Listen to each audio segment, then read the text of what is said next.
اللهم صل على محمد وآل محمد. Allah Teala mescidde cem olmuş mümin müminata uzun ömür, can sağlığı versin. Amin. Bir şeriyet meselesi, yani bu mesele özü bir müqəddimə istəyir, sonra bu mesele deyilməlidir. Ama o müqəddimə uzun olduğuna göre ve namaz arası da alması bir iş değil. Şeir hakkında ki şeriyetin ve Kur'an'ın şeire münasibəti necədir?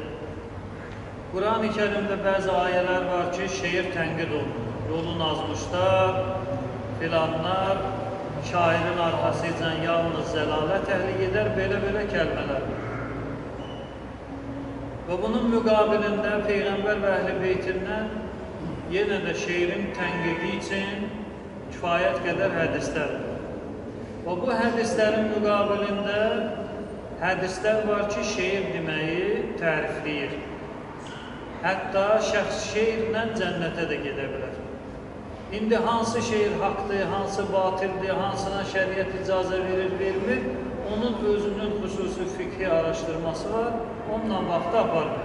Biz fəqihlərimizin araşdırmasına söykənək, nə onları götürək, nə olmazı təkdir. Deməli, bizim əzəmətli fəqihlərdən biri Kazım Yezdi və onun bu Ülvətil Qüsqasına demək olar ki, bütün fəqihlərin haşiyə və şərhi var və bu məsələyə çatanda hamısı demək olar ki, bu məsələni qəbul ediblər. Yəni, heç kim etiraz eləmir. Məsələ nədən ibarət? Məsələ nədən ibarət? Salavat zikr eləyək Muhammed var.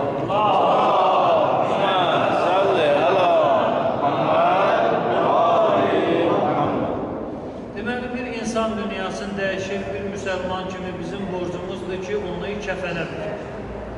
Və kəfənin üstündə keçmiş namaz arası mövzularımızda qeyd elədik ki, müəyyən zikirlər, dualar, ayələr yazılır və bu günləri tam fərqli bir məsələ qeyd ediləcək.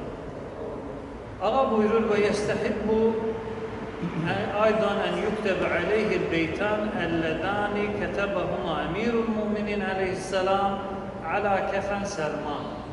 Həzrət Əli aleyhisselam öz mübarək əlləri ilə Salmanın kəfəninin üstünə yazdığı 2 beyt şeir.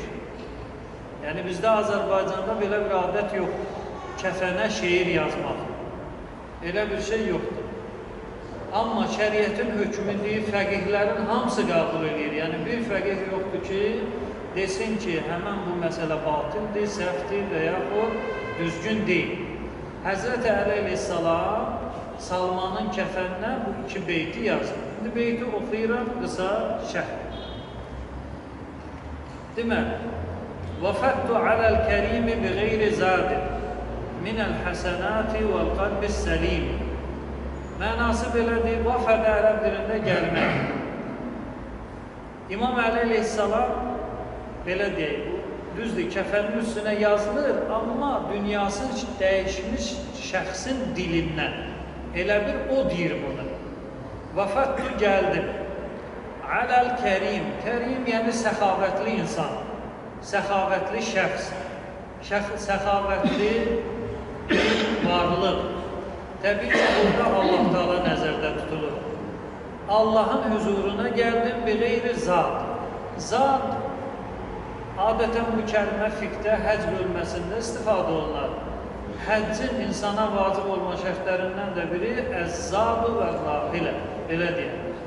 Əzzad yəni azuqə, yolda yiyəcəksən, içəcəksən, belə bir məmulatlar. Ər-rahilə də minik vasitəsi. Həzrət Əli aleyhisselam beytdə zat kəlməsi gətirir. Deməli, dünyasını dəyişmiş şəxs Allaha belə müraciət edir. Ya Rəbb, gəlmişəm sənin huzuruna, heç bir azuqəm yoxdur.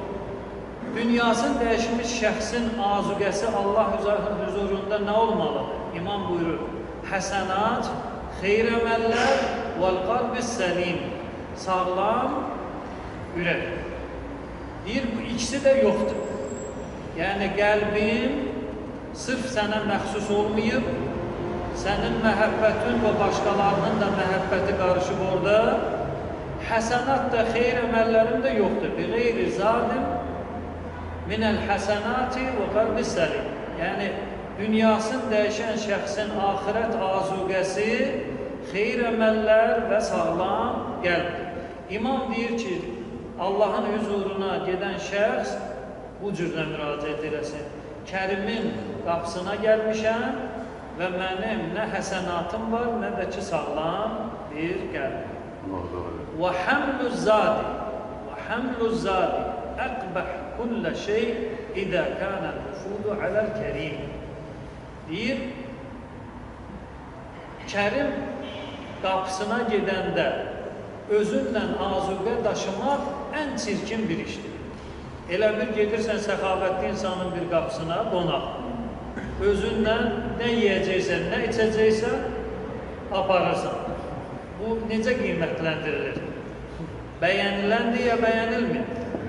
Həzrət Əleyhisselam da Allahı bu cürünə tanıyır və bizə də bu cürünə tanıdır. Məqsəd budur, nə qədər xeyir işimiz olsa da o yox deməkdir. Çünki oturub onu Allah araşdırmasına təslim eləsək, bir dənə xeyr əməlimiz salamat qalmayacaq. Mən elə bilirəm namazı düz qılıram, ixlasla qılıram, elə bilirəm. Amma Allah onu elə qəbul edir ya, yox. Və buna bənzər məsələlər, sədəqə vermək, oruç tutmaq, filan eləmək, nə eləsək də Allah tərəzisinə, Allah ədaləti ilə ölçülsə, salamat bir şey qalmayacaq. Biz nə etməliyik? Allahın rəhmətinə sığınmalıyıq, Allahın belə dua eləməliyik. Allahümmə amilnə bi lütfikə və la tuamilnə bi ədlik. Bizi öz lütfünlə rəftar elə bizimlə, ədalətinlə bizimlə rəftar eləmə. Allah ədaləti ilə biz rəftar olunsa, yəni belə deyək də, nə bizim havamız olmalıdır, nə yağışımız olmalıdır, nə ruzumuz. Çünki ruzunu qaçırdan o qədər iş görürük. Allahın qəzəbinə düçar olmaq üçün o qədər işlər görürük. Elə bilirik, biz düz iş görürük, amma həqiqətdə onlar nədir? Düz deyil. İmamın kəlməsinin xülasəsi. İmam Salmanın kəfəninin üstünə yazır ki, etiraf elə əvvəlcə, sən əliboş Allahın qarşısına getmirsən və Allahın qarşısına əliboş getmək də eyib deyil. Təbii ki, bu bilərəkdən heç birinə namaz qılına, oruçdur, heç neylə məşğul olmadığına Allah kərimdir də gedirəm. Kərimin qapısına mövzumla yemək aparası deyiləm ki, yox, bu mənada deyil. Biz öhdəmizdə olanı eləməliyik, amma elədiyimiz özümüz bilirik ki, bazarda satılası bir şey deyil. Yəni, ona müştərisi olmayacaq axirətdə. Bəli, o məqamda o kərim bizi neynəyəcək? Azuqəsiz qəbul edəcək inşallah. Salavat zikri.